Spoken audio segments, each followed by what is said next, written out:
Hey, what's up, guys? We were talking college football. Just some news that came out in the last couple hours or so. Georgia defensive coordinator Dan Lanning, who has been very successful, especially this year with Georgia.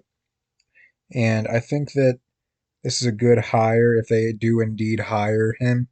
Um, he's definitely sure he can get it done at a high level on the defensive side of the ball, and that's something that Oregon could really value going forward. We'll see how he does in recruiting.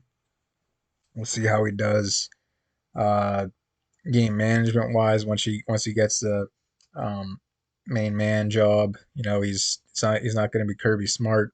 It's not going to be Smart's job anymore. It's going to be his. And I think that Oregon has always been one of those programs that you look at and say, okay, they're always like a top 10, 15 program, but they're never seriously considered for the playoff in November. I mean, this year they kind of were, but I think most people thought that they could lose, and they did. They lost. Um, and they're just one of those teams that always finds a way to be good but not good enough. And Georgia actually was kind of one of those programs the last few years where they've been, kind of one of those top 10 teams year in and year out. But this year was the year they finally were able to kind of break through. They still lost to Alabama, so and you ask a lot of Georgia fans say they haven't broke through yet, and I kind of agree. But they went undefeated in the regular season and dominated everybody except for Bama.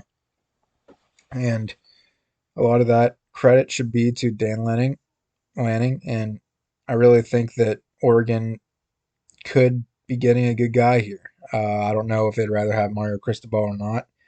Cristobal is a good coach, but personally, I think that he made a bad decision going to Miami. I think they're in a tough situation right now, and congratulations to Lanning. And for Chip Kelly, I don't know if he wanted to go to Oregon.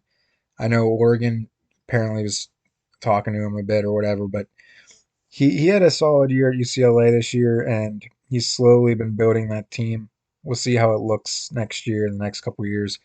But Chip Kelly in Oregon, I mean that's kind of his coming out party when he went to Oregon and he became very successful there, and that's how he got an NFL job. And ever since he left Oregon, a lot of bad things happened for him until this past season.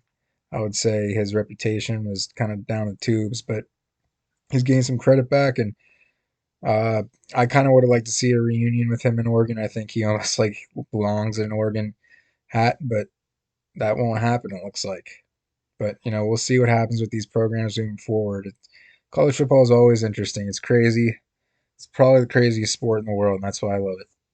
All right, thank you guys. We are Penn State.